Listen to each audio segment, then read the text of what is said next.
Hello and welcome. It's George. That's Ian. I'm Vito. And this is the Giv Show. On today's show, we're going to take a look at the World Series. We're going to take a look back at Week 8 and see how our teams did.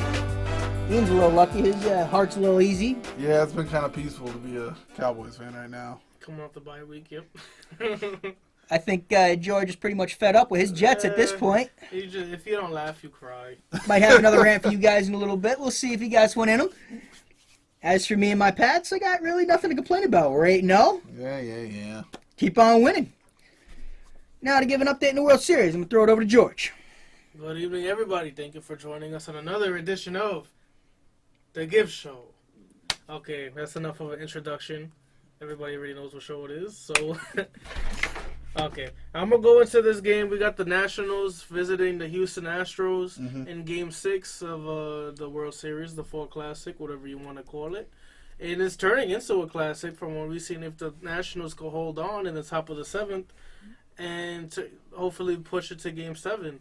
We had Juan Soto and Adam Eaton hit home runs in the top of the 5th to give them the 3-2 lead. Juan Soto, I'm telling you, the phenom, 21-year-old phenom for the Nationals, hit a moonshot to right field to give them the lead. So I think the most entertaining thing about this series so far, no home team has won. Yeah, that's a phenomenal stat. That's just truly remarkable because you had the Nationals take the first 2 games in Houston, then Houston took the next 3 games in Washington, and if the Nationals could hold on in this game, that'll be another home loss. The Astros need to wrap this up. Yeah, because if they don't wrap it up, I think they're in danger for Game 7. If they go to Game 7, you got Max Scherzer looming, who is going to be like a pit bull chomping at the bit. Honestly, don't be surprised if they have Scherzer come into this game to close it out also. I wouldn't be surprised. If they at least have him pitch ahead, depending on how it goes, don't be surprised if you see him warming up in the bullpen to close this out, because it's all hands on deck. Tomorrow's not guaranteed. Nope. So the Nationals, you got to get there. They need to do whatever they can to get there. So everyone is available. Everyone is available. Everybody. It's going to be the last game of the season. You got 2 games left. Yes. You got 2 games left in your season. Well, you technically, essentially, if they win. Yes. Right now, that's what I mean. To get to that second game. To get to it, the Nationals only have 1 right now, and they need to be concerned with the bottom of the 7th, bottom of the 8th, and bottom of the 9th innings. That's their game they got to worry about. But we'll give you an update as the show progresses. But let's get into our little Week 8 action that we had. Let's start off with your Jets. We're going to start off the bat right there. We're going to get this negativity out the way. We have the Jets with another loss. This time by the hands of the Jacksonville Jaguars. Falling to Minshew madness. Yes, the Jets couldn't handle the stash. They let me down. I had them winning this week. You're a fool. You're the only one that picked them. I had them winning. I tried to give them some faith. We had the Sam Darnold-led Jets. Darnold, same old. He got sacked 8 times. That offensive line. I'm putting a couple interceptions on him. Honestly, I'm putting all 3 on him. It's time that he needs to start. He does take accountability, so I'm not even gonna say he needs to start, but it's time I start blaming him, because there needs to come a time when he needs to start also knowing how to dirt the ball. What I mean by that is just throw it on the ground near the receiver, just throw it away, live to play another day, like Tom Brady. Yeah, exactly. Do what Tom Brady does, and then you'll be successful. That's just quite honestly. That's just the motto. Because when you're just chucking it up. But also, Tom Brady doesn't have this type of offensive line. So. Well, I disagree right now. The past couple of weeks, he's really close. I don't disagree because you don't see. Well, he's not getting sacked 8 times, but we have Scar. So when you have a quarterback in his second year with a terrible offensive line, if not the worst offensive line in all of football, that's a recipe for disaster. What do you mean might be? They probably are. So that's just a recipe for disaster with the young quarterback and their offensive line, which is atrocious. Because especially when you want to be a run-heavy offense, and you're only running Le'Veon Bell 9 times for 23 yards. A lot of that is because most of the time they're out of it by time. Exactly. It's also their offensive line. Well, I was surprised because how the Jets started on offense. They came right down the field. Yeah, they came out and took the 7-6 lead after their offense after the defense gave up an easy touchdown to the Jaguars the first shot, and then the Jets came down, and I was like, oh well, we actually got a game. Ball game, and then it just snowballed from there. Well, what I noticed and what they said on the air during the game was the Jaguars weren't blitzing at all in the first series, and then you see what Darnold could do, and then they started bringing the blitz, and then we saw what Darnold does. So I think if I'm any team for the rest of the year, I'm sending the house at him. When I see the Jets on the schedule, I'm putting 8 in the box, and I'm sending blitzes every single down because it's like, what can they do to stop? They can't. Which, honestly, they even showed the statistic prior to the New England game.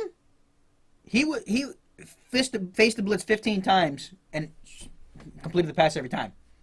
So it's not like he can't beat the blitz. He's shown that he can. It's just their offensive lineman. That's what it comes down to. I want to see what Joe Douglas. But when you're being sacked 8 times, you're going to be the rest of the entire game. I want to see what Joe Douglas does. I want to see what the quarterback guru, the offensive guru. I just realized this. This stat is staggering. He's 21 for 30.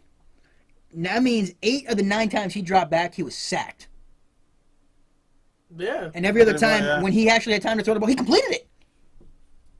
Well, yeah. Well, he threw 9 incompletions. I mean, every time he didn't complete it was the sack.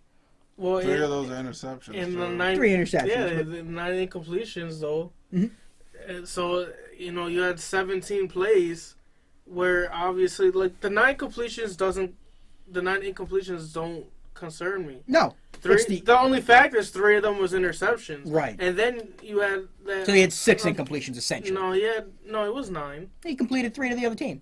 Yeah. Oh, yeah. Okay. I'm telling you, Vito. I'm telling you, the last couple weeks. I'm telling you, you should start your own podcast. You're a comedian. I like that. You're a comedian. You're a funny guy. I'll give you that one. I'll try. You set me up, and I fell for it. You gave me. That's just. You walked right into that one. Yeah, well, it's a bad season, so I'm not gonna be all witty like that. I'm not happy right now. It's been a tough time. I have a cloud over me, which is New York Jets football. So that's the cloud that's over me. Especially when you're always looking up at the Patriots. Yeah, so let's get into that game. Patriots, they did their same old. Shut down defense. The biggest thing right now for the Patriots is, quite honestly, their offensive line. They're missing 2 key starters. Not having David Andrews is huge. This is the one time I'm glad that they won. Because I can't stand the Browns. They're just annoying. I don't like anything about them. I don't like Tom Brady, but thank you for beating the Browns. I'm not even thinking Brady for beating the Browns. I'm thinking the defense once again. I like Nick Chubb, though. Nick Chubb is a hell of a player. Nick Chubb. I like Nick Chubb. Chubb is nice, but he had 130 yards rushing. Only on 20 Baker attempts. had another bad game. Oh, yeah, Baker. What are you doing, man, on that little pass? What is that that? turnover What is when that, he literally Baker? threw the God, ball that's horrendous. right to him. That was the funniest interception I think I've ever seen in my life. And the thing is, though, the Browns were kicking them. They were shooting themselves in the foot. This could have been a much better game because the Patriots' offense was so stagnant. Well, these are the 4 plays. One, the interception should have never happened. You have Nick Chubb fumbling it twice. But one of the fumbles, his offensive lineman kicked the ball out of his hands, and the second time, Jonathan Jones just made a hell of a play. Well, you still have 2 fumbles, and then you got the drop pick in the end zone by Ward, which that was huge. Which set up a field goal for the Patriots, but that's 3 points that should have not been there, and you don't know how the game gets changed with the interception. You don't. Momentum shifts. Exactly. So the Browns shot themselves as what they continue to do all year, shoot themselves in the foot. They continue to underachieve. Took bad penalties. No one was expecting them to come into Foxborough. They don't use Odell. They don't know how to use Odell. They don't. Which, again, it all keeps coming back to which George and I have been harping on for the past, I want to say, 4 or 5 weeks now. Freddie Kitchens should not be the head coach of this team. No, he's garbage. Freddie Kitchens... garbage. He's a great offensive mind. We're gonna supposedly we're gonna see 2 one-and-done head coaches this year. And I'm feeling confident. I want to guarantee it. Adam Gase with the Jets needs to be gone. And Freddie Kitchens... if their season keeps going like this, needs to be gone. Yeah. This is there's too much talent on that team to be it's unnecessary. and it's ridiculous how they're playing. But like hey, this. Jarvis Landry said guaranteed win. Well, you should. I like the confidence. I like the I have no confidence. issue. He said that No. at all. It's just show up if you're gonna. If you're gonna say that, you got to show up. You can't sit there. If you're gonna guarantee the win, you can't come out for 5 receptions and 65 yards. Yeah. You gotta get up. If you're gonna guarantee the win, you gotta do more. Yeah, you were targeted 10 times, made 5 catches. So we gotta see like this This is can't garbage team. this can't. I refuse to accept that this is the ceiling for the Browns. Browns. I refuse to believe that because there's too much talent there. There's just too much. But I guess that's what it is. But when you right don't now. have the right coach in place to actually Yeah, get them in so- the right Yeah. position, True. you can have all the players in the world. If you don't have the proper coaching staff, there's nothing that you're going to be able to accomplish. There's just nothing. Exactly. So the Patriots improve to a perfect 8-0. 8-0. And the Browns. Browns fall to 2-6. Yeah. So we got to see how there's 2 seasons obviously going in the opposite directions. Yeah. We'll see how that plays out as the year goes on. But the next game I want to get into is the game we had circled on our schedule. Possibly the game of the week, but it turned out to be a laugher. Was visiting Carolina Panthers going into San Francisco against the San Francisco 49ers, who's been on a hot streak and who's also our other undefeated team at 7-0 now. I can't believe that's how that game turned out.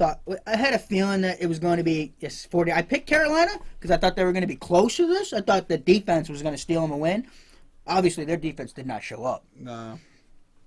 Not at all. And that's just his I didn't think it was going to be this big of a blowout, but I knew 49ers were going to I knew win. the 49ers were going to win too, but I didn't think there was no way they were going to put up 51 points on the Carolina Panthers. I was hoping that the Carolina could steal one with their defense, but like I said, defense did not even show up. No. Yeah, They had no help for Kyle Allen, who went 19 of 37 for only 158 That's yards and threw those garbage. 3 picks. Yeah, he got sacked 7 times, but this just goes to that 49ers defense is legit. Oh, it's legit. I think if they barely won, people wouldn't have given them enough respect still, but I think to win 51-13, And not just win, they dominated. yeah, the so Panthers. 51-13, you kind of got to start taking this team serious. So, and we're not talking about a bottom-feeding team either. No. We're talking about the Panthers. Panthers, who were arguably who probably have one of the top playoff- teams in the NBA. Exactly, who have playoff aspirations. Yep.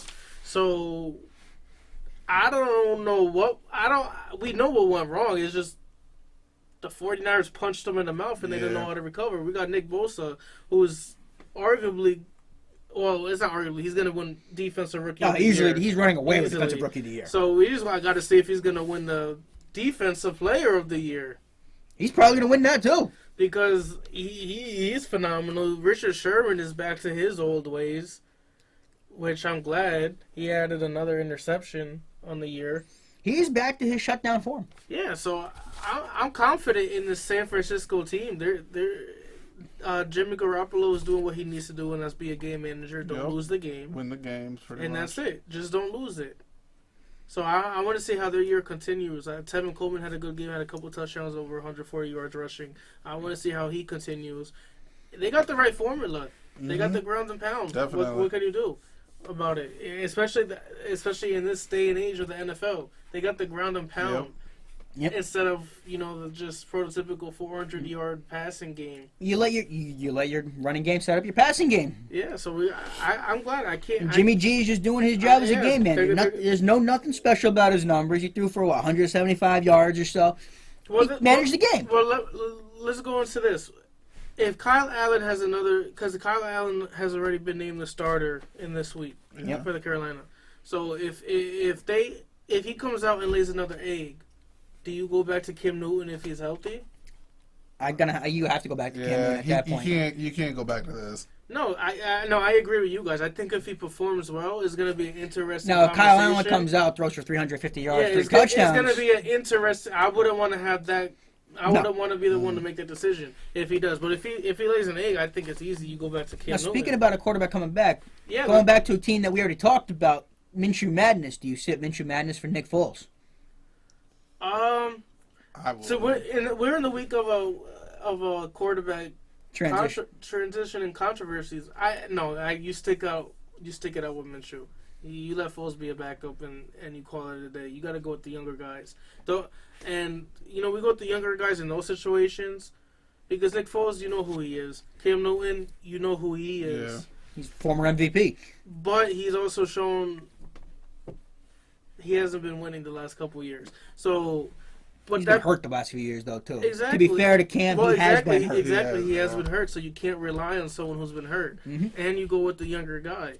So, but I want to go against the grain with that, while saying that, with Drew Brees. Mm-hmm. Coming into the back against for the Saints, Who sat a 5-0 Teddy Bridgewater. Listen, Drew Brees looking all right. but that one, fine. I agree with more. I'm more on board with that one because obviously He's one of the all-time Brees greats. is one of the all-time greats. Yeah. So there's really no conversation to be had. Teddy Bridgewater, no, he just needed to keep the seat warm until Brees is Which ready. he did his job. And honestly, outside of the first quarter, of course, you're gonna expect some rust. But Brees still finished 34-43, 373 yards with 3 touchdowns, so only 1 pick. Yep.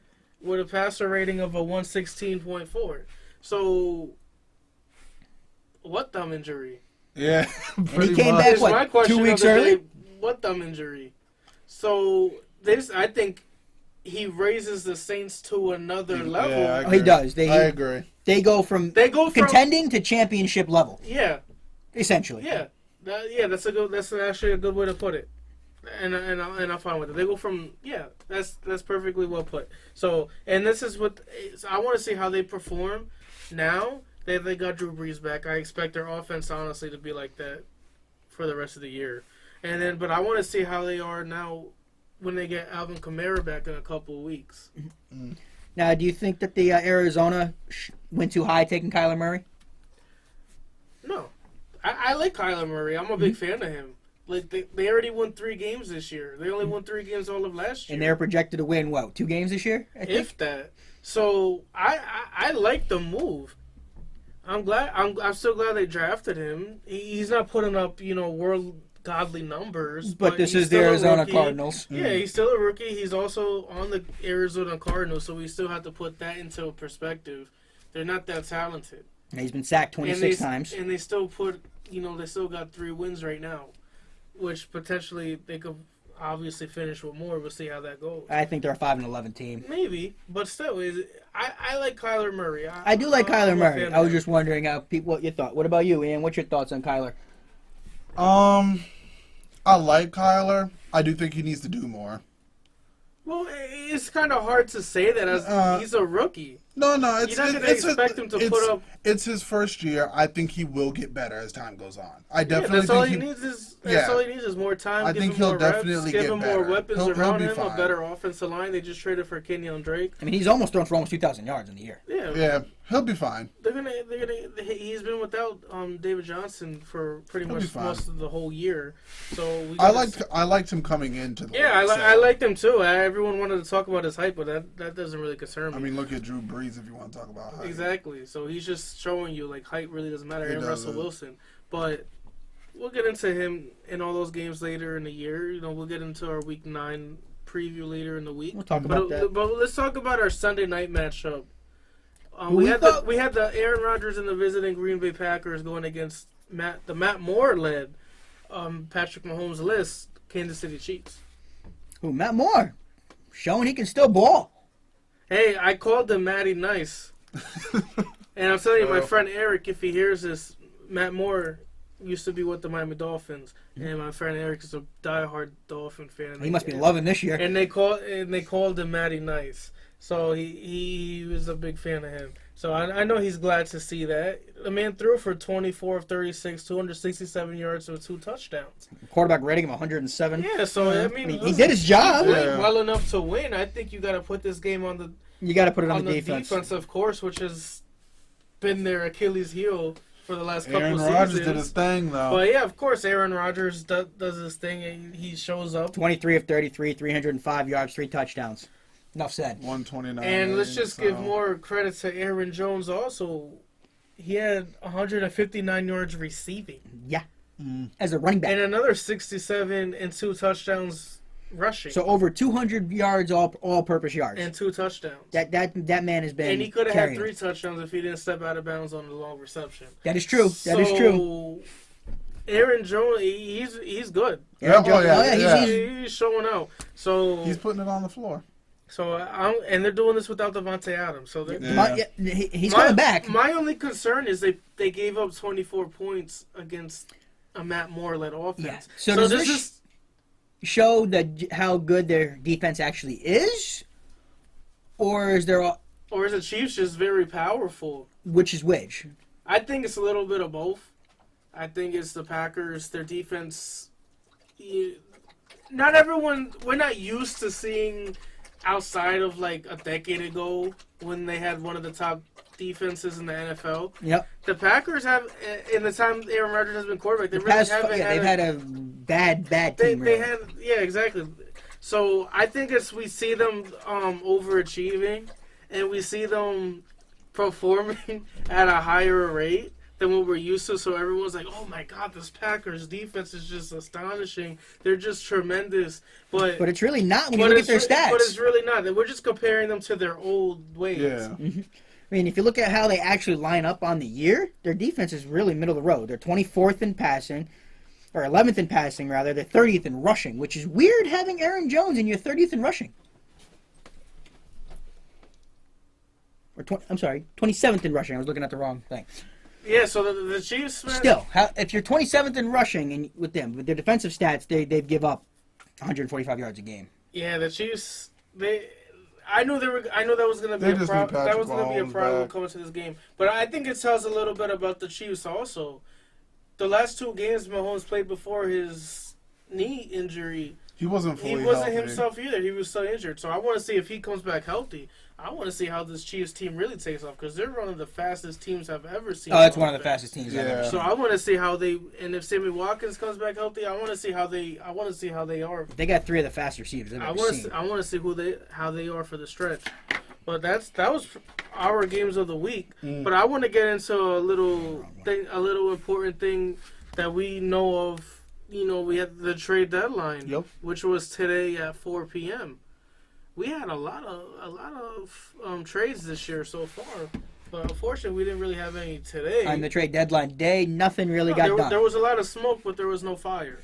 But I want to go over a couple of the trades that we've seen this year. Mm-hmm. I want to start off with the Jalen Ramsey, of course. That's probably the biggest one. That was probably the biggest name that we moved. We had Jadeveon Clowney, of course, at the beginning of the year shipped to Seattle, and we had Laramie Tunsil shipped from Miami to the Texans.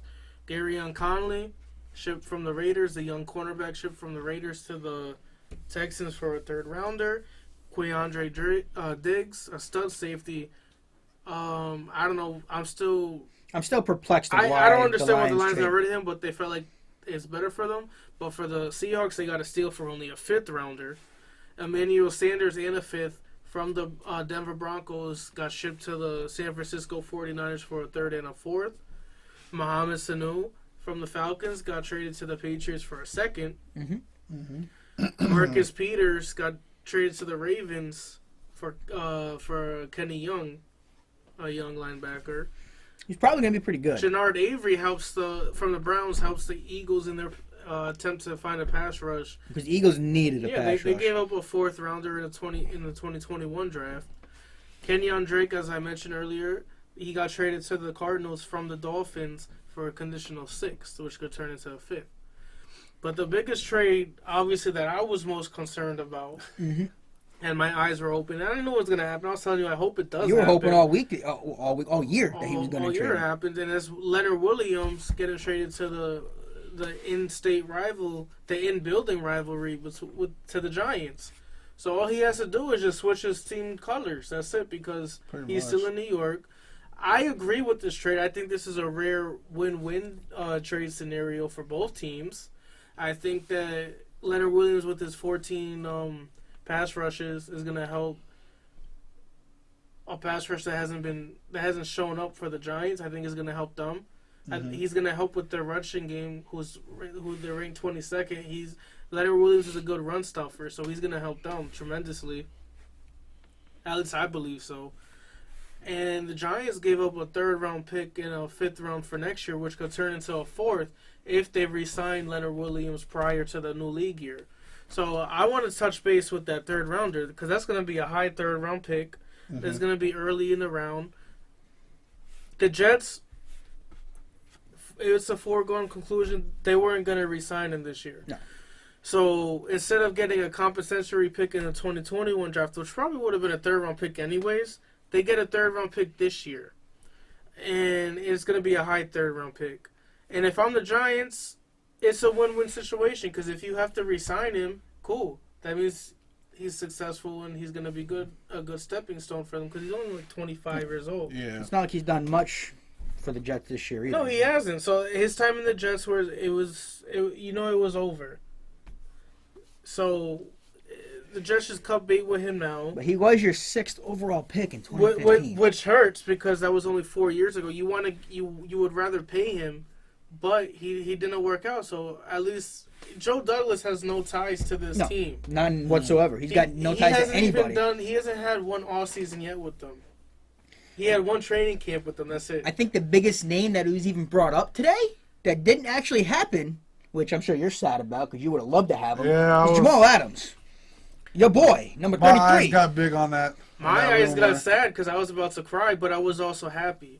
Because this is how it is, man. Safeties don't win games for you. It's rare you find a safety who's going to win a game as much or has much of an impact as a stud pass rusher. There's not many Eric Reeds out there. There's not many Sean Taylors out there. Exactly, as a corner, or a franchise quarterback. Mm-hmm. You're not going to I would have not been upset if the Jets traded Jamal Adams because the reports I've seen, the Jets didn't even want to trade him. There was people calling the Jets. I don't know if that's true or not, but I believe them just for what they were asking in return. Yeah, they were asking, from one report I seen, a first rounder. This is between the Jets and the Cowboys because the Cowboys look to be the most interested outside of the Ravens. The Ravens, they were just a little conversation. It wasn't getting nowhere, but the Cowboys was okay. This could happen any minute now.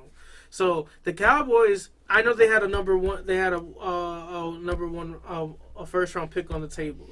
It wouldn't go to the second one. No, that's your starting point for a player like Jamal Adams. Okay, you know. Well, Minkah Fitzpatrick started that. Minkah Fitzpatrick set that up. Exactly, he got traded for a first and a third from the Miami Dolphins. So if Minkah went for that, then Jamal Adams was definitely going to go for at least 2 firsts. Exactly. So you start with the first. That's the first round is guaranteed. You're getting that.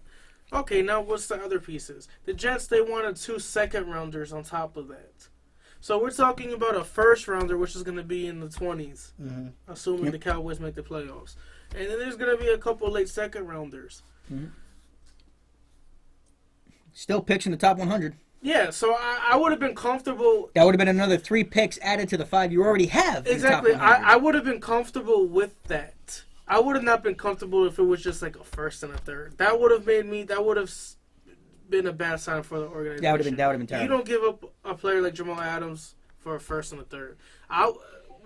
It would have sucked not having him in the Jets colors, but for a first and 2 seconds, or for 2 firsts and the 4th or something like that, I would have said, "Dang, that sucks."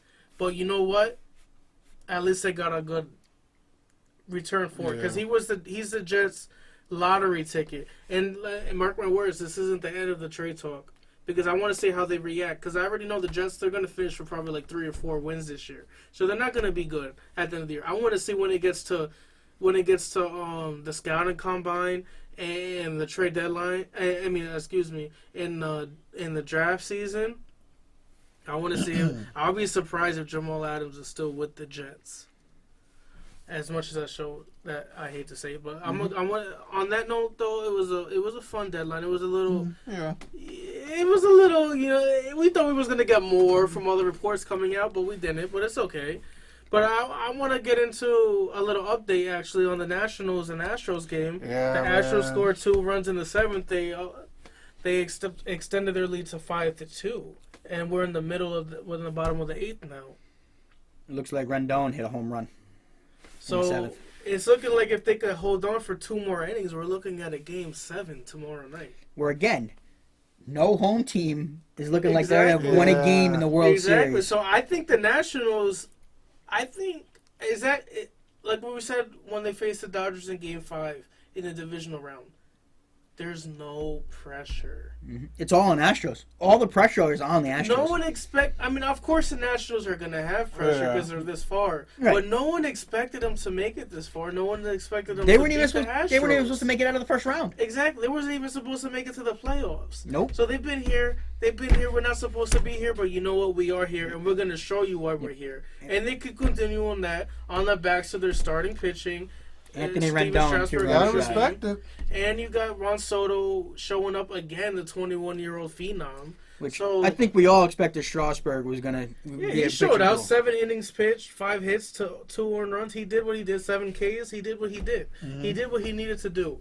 And hopefully the Nationals can hold on. Because a Game 7 is going to... That's the best 2 words in sports. And Game 7. they're sending Strasburg out for the 8th. Yeah, so we're going to see... You keep going with him.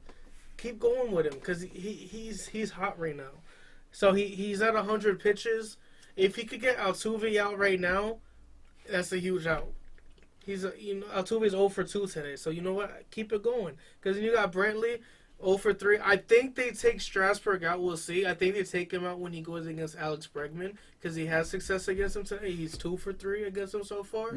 So we just got to see how it goes.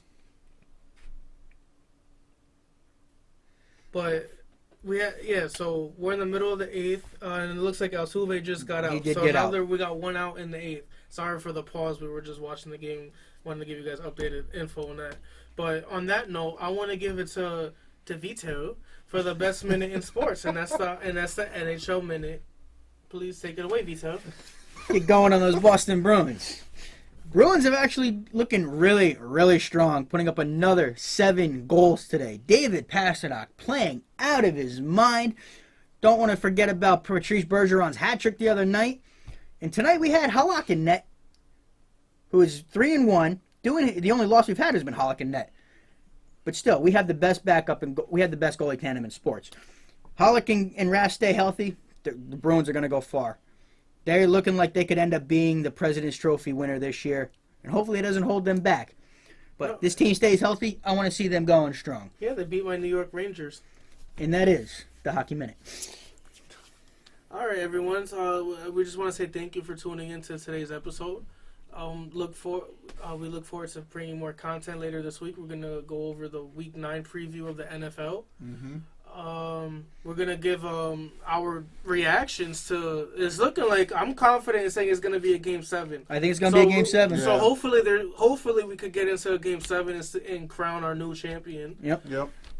Is it going to be the Houston Astros? Are they going to win Come 2 on, times Astros. in the last 3 years? Or are we going to have the first Washington National win title ever? And this has to be a story. They got to make a movie out of this. This will be, because that means they went on the road and won 4 times in Houston and not once on their home field. Yeah, and they beat the Dodgers on the road. They beat in Game 5. Not to mention losing Bryce Harper in the offseason. Exactly. So it's going to be good. Which I think is a lot of teams are going to look at, seeing as, they didn't spend all that money.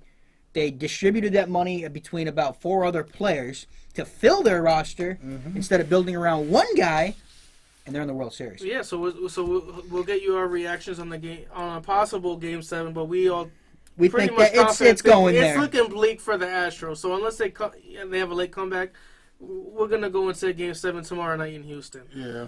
We're gonna give you more NHL news. Of course, we're gonna give you some NBA news because tomorrow night we got the Boston Celtics coming into Milwaukee Bucks. Milwaukee to face Giannis Antetokounmpo in the Milwaukee Bucks. So we're gonna give our reactions to that game.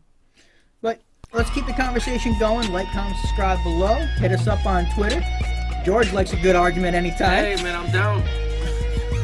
Ian can get into it when he wants to. Yeah.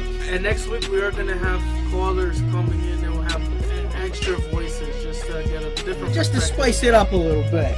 So on that note, I want to say thank you for listening to tonight's episode, and I want to say we couldn't cut it plain. But now we talk about it. Thank you. Have a good night.